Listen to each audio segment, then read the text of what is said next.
오늘 우리가 한번 살펴보려고 하는 사람 누굽니까? 모세입니다.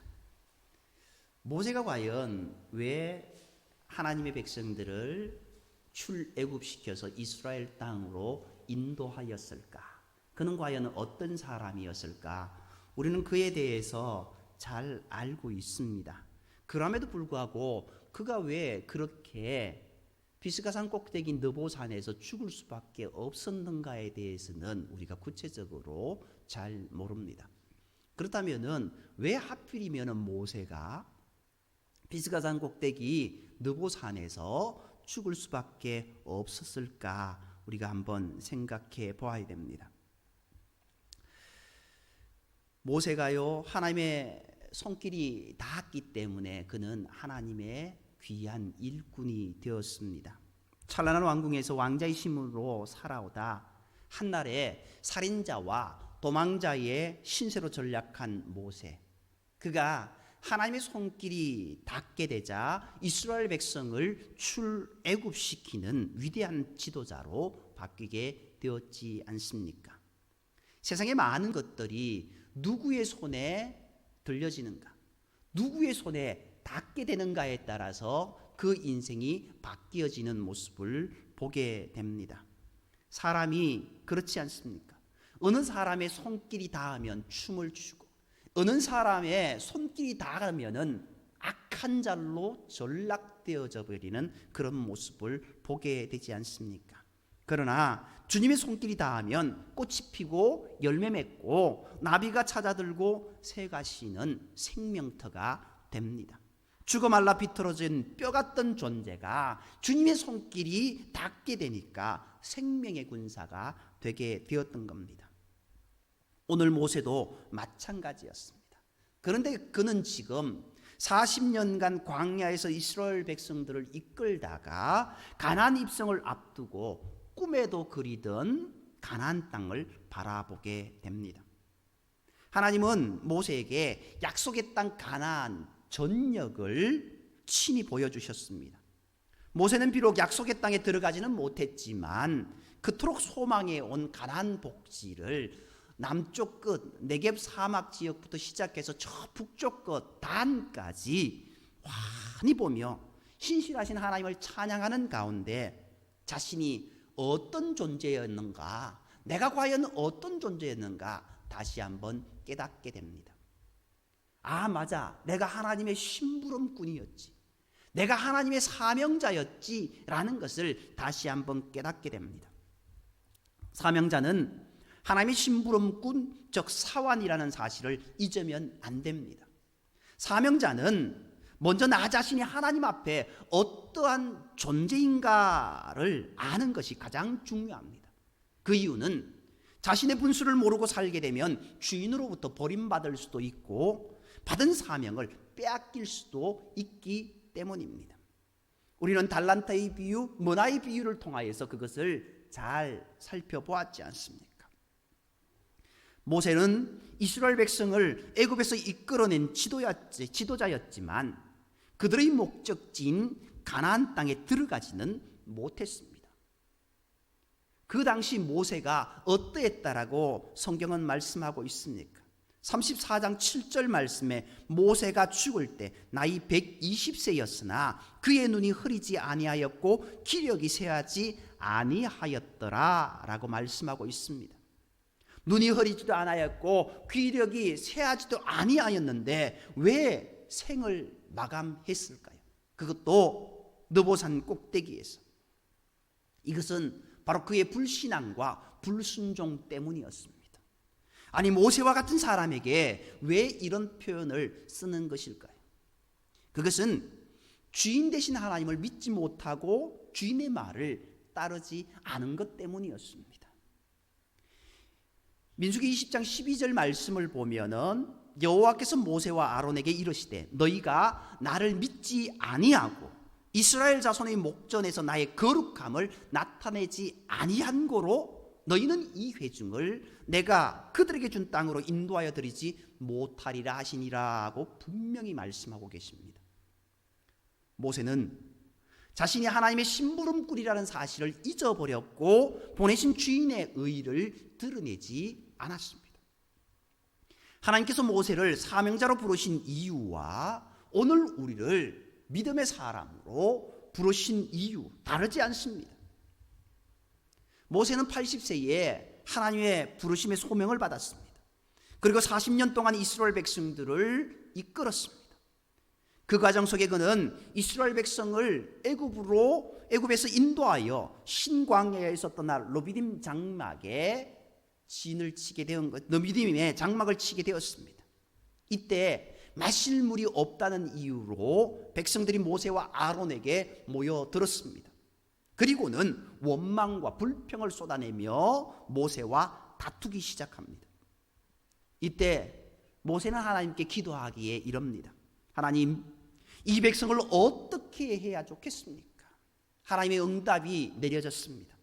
지팡이를 가지고 내 형 아론과 함께 회중을 모으고 그들의 목전에서 너희는 반석에게 명령하여 물을 내라 하라. 내가 그 반석이 물을 내게 하여 회중과 그들의 짐승에게 마시게 할지니라 라고 말씀하셨습니다. 하나님께서는 모세에게 물을 내는 방법을 가르쳐 주신 것입니다. 이보다 앞서 성경에는 첫 번째 반석에서 물을 낸 사건이 있습니다. 그것은 출애굽기 17장 6절에 나오는 말씀입니다. 그 말씀을 보면은 여호와께서 모세에게 반석을 쳐서 물을 내라고 명령하셨습니다. 내가 호렙산에 있는 그 반석 위 거기서 내 앞에 서리니 너는 그 반석을 치라. 그것에서 물이 나오리니 백성이 마시리라. 모세가 이스라엘 장로들의 목전에서 그대로 행하니라. 목말라 힘에 겹던 이스라엘 백성들, 그들이 하나님 앞에 원망하니 하나님께서 그들을 향하여서 물을 낼 수 있는 방법을 주셨습니다. 그런데 출애굽기 17장 6절 말씀을 보면은 너는 그 반석을 치라라고 이렇게 말씀하고 있습니다. 여기에 나오는 반석, 이 반석이라는 이 히브리어 단어는요 쭈르라고 합니다. 이 쭈르라고 하다는 단어는요 거대한 반석, 하나의 그 통반석을 이야기합니다. 이 통반석, 거기에서 물이 나오게 하려면은 이 반석을 쳐야 되고 쪼개야 됩니다. 그래서 너는 그 반석을 치라라고 말씀하고 있습니다. 모세는 반석을 지팡이로 쳤습니다. 그렇게 반석을 쳐서 반석을 쪼개어야 물이 나오게 됩니다. 이에 모세가 반석을 치니 물이 나왔습니다. 첫 번째 물을 내는 사건이 있고 난 후 바란 광야 가데스에서 12명의 정탐꾼이 이제 정탐하고 온 보고의 사건이 있습니다. 이스라엘 백성들은 12명의 정탐꾼들의 보고 중에서 여호수아와 갈렙의 보고가 아닌 다른 10명의 보고를 받아들이게 됩니다. 10명의 보고는 지극히 객관적이고 이성적인 보고였습니다. 가나안 땅이 실제로 젖과 꿀이 흐르는 땅인 것은 분명하다. 그러나 그것을 차지하고 있는 족속들은 이스라엘 백성들, 우리들의 힘으로는 도저히 물리칠 수 없는 장대한 자들인 것, 그것을 직시하고 그대로 보고하기에 이럽니다. 우리는 도저히 안 된다. 이제 온 회중들은요 깊이 절망하기에 이럽니다. 그들은 이제 가나안으로 진격해 갈 수도 없고 그렇다고 다시 애굽으로 돌아갈 수 없는 지경이 된 것입니다. 하나의 불신앙적인 보고가 한 공동체에 미치는 영향을 보십시오. 하나님의 공동체 안에서 믿음의 소리가 묻혀버렸고 불신앙과 이성의 소리가 득세할 때 그 모임은 혼란 속에 묻히게 되는 겁니다. 믿음의 소리가 불신앙의 세력에 묻혀버리는 순간부터 하나님에 대한 반역이 시작된 겁니다. 이러한 불신앙에 대하여서 당시 20세 이상 계수함을 받은 자 중에 원망한 자 모두가 광야에서 죽는다는 심판이 선언되어졌지 않습니까? 이로부터 38년이 지나 1세대들은 광야에서 다 죽었습니다. 이제 제2세대들이 가데스에서 재집결을 했습니다. 이때 그들의 느낌이 어떠했을까요? 거듭되는 이스라엘 백성들의 폐역과 반역에 대하여서 하나님께서는 여러 가지의 방법으로 경고하셨음에도 불구하고 이스라엘 백성들 안에 있는 폐역은 약 40여 년이 지났지만 고쳐지지 않았습니다. 또다시 하나님을 원망하고 다투는 사건이 일어나게 된 것입니다. 광야 여정을 거의 마칠 무렵 이스라엘 백성들 가운데 물이 떨어진 사건이 또 생깁니다. 하지만 그들은 이제까지 경험했던 그 하나님의 능력, 그것을 믿지 않고 즉각 모여서 모세와 아론을 또 원망하기 시작합니다. 그들은 눈앞에 드러난 하나님의 영광을 보고도 현실적인 어려움에 직면할 때 곧바로 탐욕과 불신앙을 따라서 하나님을 원망했습니다. 모세와 아론은 문제가 발생하자 즉시 그들 앞을 떠나 하나님 앞에 나와 엎드렸습니다. 여호와의 영광이 그들에게 나타나며 여호와께서 모세에게 말씀하십니다. 민수기 20장 8절에서 11절 말씀은 이렇게 기록하고 있습니다. 지팡이를 가지고 내 형 아론과 함께 회중을 모으고 그들의 목전에서 너희는 반석에게 명령하여 물을 내라 하라. 내가 그 반석이 물을 내게 하여 회중과 그들의 짐승에게 마시게 할지니라. 모세가 그 명령대로 여호와 앞에서 지팡이를 잡으니라. 모세와 아론이 회중을 그 반석 앞에 모으고 모세가 그들에게 이르되 반역한 너희여 들으라. 우리가 너희를 위하여 이 반석에서 물을 내랴 하고 모세가 그의 손을 들어 그의 지팡이로 반석을 2번 치니 물이 많이 솟아 나오므로 회중과 그들의 짐승이 마시니라. 이 말씀 속에 보면은요, 뭔가 잘못되었다라는 것을 우리가 직시해야 됩니다. 모세와 아론은요, 하나님께로부터 이스라엘 백성들이 처한 위기를 해결할 방법을 얻었습니다. 하나님은 모세에게 반석에게 명령하여 물을 내라라고 말씀하셨습니다. 그러나 모세가 어떻습니까? 지금 큰 분노 속에서 하나님의 명령을 수행하였고 하나님의 뜻과 사랑을 드러내기보다는 마치 그의 능력으로 이러한 이적을 수행하는 듯한 교만함을 드러냈던 겁니다. 우리가 너희를 위하여. 더욱이 모세와 아론은요, 온전한 순종이 아니라 그들의 생각을 따라 순종했습니다. 하나님은 그들에게 어떻게 말씀하셨습니까? 반석을 명하여 물을 내라라고 말씀하셨는데 그들은 반석을 명령하는 방식이 아니라 지팡이로 반석을 치는 방법을 택한 것입니다. 오늘 본문 8절에 나오는 이 반석은요, 히브리 단어로 셀라라고 이야기하고 있습니다. 바위에 갈라진 틈, 이 반석은요, 셀라 반석입니다. 갈라진 반석입니다. 앞부분에 살펴봤던 쭈르라고 하는 반석은요, 그것은 거대한 반석, 원석입니다. 갈라진 반석이 아닙니다. 갈라진 반석이 아니기 때문에 그는 그 반석은 쳐서 갈라서 물을 내어야 되었습니다. 그런데 본문에 나오는 반석은요, 이미 갈라져 있습니다. 이미 갈라져 있기 때문에 하나님이 어떻게 말씀하십니까? 명하여 물을 내라. 쪼갤 필요가 없습니다. 그저 하나님께서 모세에게 명하여 물을 내라고 하신 것은 그들의 믿음과 순종을 요구하신 것이었습니다. 반석에 명하여 물이 나오는 것을 백성에게 보여줌으로써 하나님의 능력을 보게 하여 하나님께서 그들 가운데 계신 것을 알게 하기 위함이었습니다. 그 이유는 백성이 여호와께서 우리 중에 계신가 아니 계신가라는 의문을 제기하였기 때문입니다. 이것은 내가 정녕 너와 함께 하리라는 하나님의 약속을 시험한 것이었습니다. 모세는 앞에서 자신이 경험한 대로 반석을 2번 쳐서 물을 내었었습니다. 그런데 오늘 이 모습 가운데도 2번 쳐서 물을 냅니다. 그저 자신의 의의를 드러낸 것입니다. 분명히 하나님의 말씀은 다른 명령을 주셨음에도 불구하고 그 명령에 대한 불신앙과 불순종이 여기에 담겨져 있습니다. 이제 가나안 입성을 앞두고 하나님은 모세에게 느보산에 올라 비스가산 꼭대기에 도달하여 가나안 땅을 바라보게 하십니다. 그 이유는 하나님께서 자신을 부르신 이유를 다시 한번 깨닫게 하기 위함이었습니다. 모세가 마지막 가나안 땅을 바라본 곳이 비스가산 꼭대기였습니다. 히브리어로 비스가라는 단어의 의미가 뾰족한 곳, 갈라진 틈이란 의미가 있습니다. 이곳은 여리고 맞은편에 있는 모압의 산입니다. 비스가산과 느보산은 같은 산맥에 위치하고 있습니다. 모세는 이곳에서 약속의 땅을 바라보았으며 죽었습니다.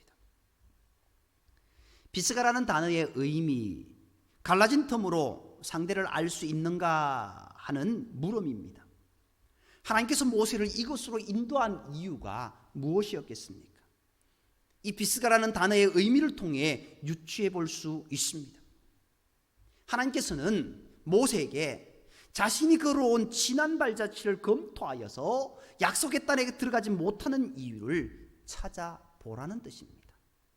그리고 자신을 왜 지도자로 불렀는지 살펴보라는 겁니다. 과연 하나님의 명령대로 그가 온전히 걸어왔던가?